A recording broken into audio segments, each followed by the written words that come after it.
Well, the primary process happened so fast across all of Eastern North Carolina, but we worked hard. We had a great team of volunteers across every county. We made it to all 17 counties in the first 10 days of that election and came back and visited multiple times. We felt like, even though we had 6 competitors in our primary, we worked so hard and had so many wonderful people that were out there and enthusiastic.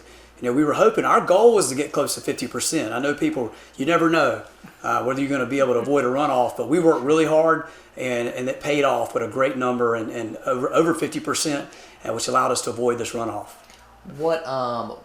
What's on your schedule now? I mean, you're looking. We got the second runoff, or the runoff for the Republicans, but now I guess you're looking to September.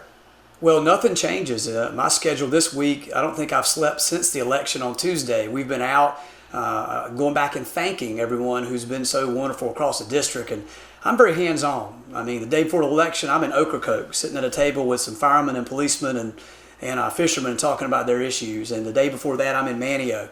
So we were all over the place, and I'm still doing that right now. I mentioned to you, I'm going to be in 5 counties today.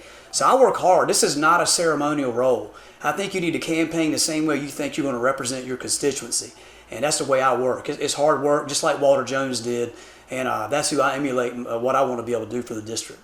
Talk to me about some of those issues that you've heard from, firemen, fishermen, different people across Eastern North Carolina. If you were to go to Washington, what are you fighting for the people back here in the East? Well, what people really want, we've heard a lot of rhetoric through the campaign on the national level, but at the end of the day, it's no different than when I was mayor here for 3 terms in Greenville. They want substantive progress. They want to be able to have dignity when they can retire. They want to be able to afford their prescription drugs. They want to have health care and know that if a member of their family has cancer, that they aren't going to be bankrupt. We can talk about all these bumper sticker issues, but at the end of the day, it's about can they, with dignity, have a future here. I have 3 children, and I want my kids and grandkids, just like they do, to have a future here. And Eastern North Carolina is really a struggle right now between the rural communities.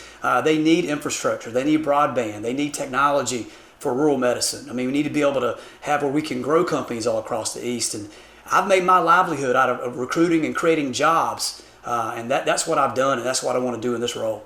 Talk to me about why you would be the best person to go to Washington, Democrat or Republican. Why is Alan Thomas the one to go to Washington? I think at this point in time, in 2019, I bring a lot of things to the table that are real. I've never run for partisan office before and don't even care about that. I'm a person that works with everybody. And I've been very fortunate in the past 15 or 20 years to successfully build a company, a large company that we were able to sell a couple of years ago. So I know what it's like to have to meet payroll on a real level. I know it's right to have to deal with skyrocketing healthcare costs.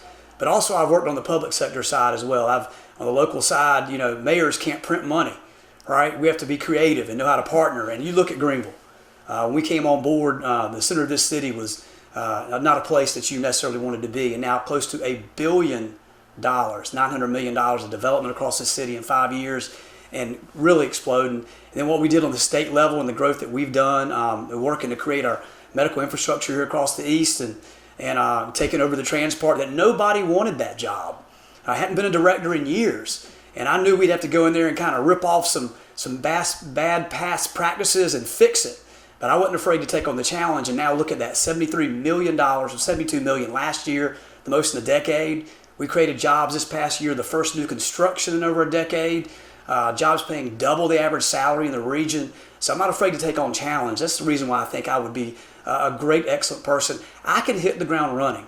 The past 2 years, I've already worked with the Trump administration. Ironically, of all the Republicans and Democrats, I'm the one guy who's worked with Brock Long, who's worked with Homeland Security through the hurricanes and through economic development. So what I do is a continuation of what I've already been doing the past several years. I can hit the ground running and never look back. And the best part about it is, for me, this is a 12-month job interview. You get to elect us again, and you can decide whether this person does a good job or not. And I feel like I would do you proud here and follow in Walter Jones's legacy.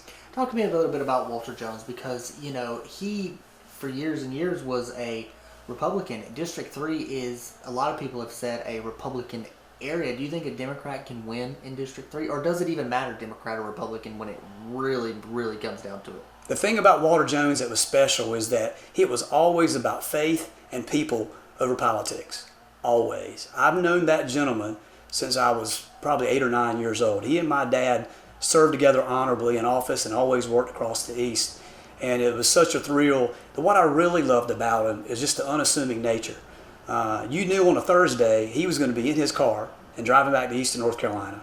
You knew on a Saturday you might see him at a food line, somewhere in Farmville, or he might be at the Lowe's over in Greenville, or somewhere down east, just talking to a lady quietly about health care and other issues. And I really emulated and really looked up to his approach to constituency. And quite frankly, I'm going to keep his staff on. I think this is his term. It's not mine. We would be continuing a man who was already elected to this term, and honor those people that are working for him. I want to keep them on and us without missing a beat to serve our military, to serve our families that are in need and keep this thing moving forward. But Walter had a huge impact on me, and I just want to carry on that legacy, but also bring my economic vitality to this as well in a 1-2 punch that can make a material progress in Englehart and places all Hyde County and places all over Eastern North Carolina in a real way. We've had enough talk. We've had enough rhetoric. We need people that are willing to work across the aisle like I've always done. And actually, how about for a change, make something happen here across Eastern North Carolina so we can have a future. That's awesome.